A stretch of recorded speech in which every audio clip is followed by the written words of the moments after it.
One memory I will never forget is more like one lesson that I learned that I will never forget. I was back in high school, and me and a good friend of ours, we found out some tragic news. Her brother, she lost her brother in a car accident.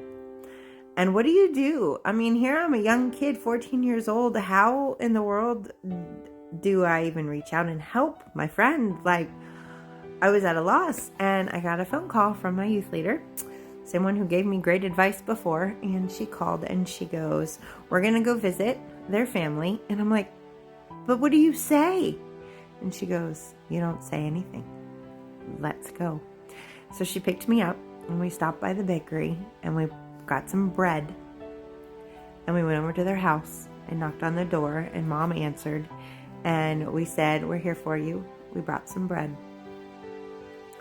And she invited us in, and we ended up going into the backyard, and we laid out a blanket on the floor in the backyard, and we sat there.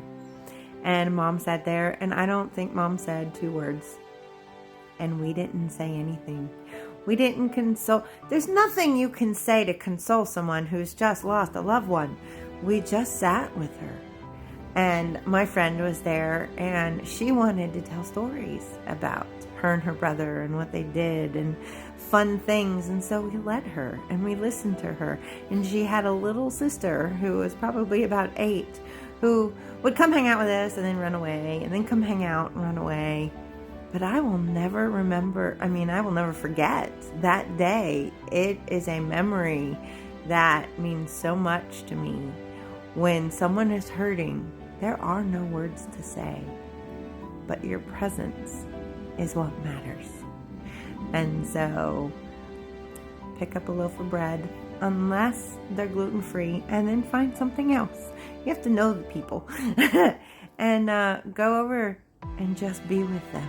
Just let them know if they want to talk, you'll listen. If they don't, it's okay to be in silence.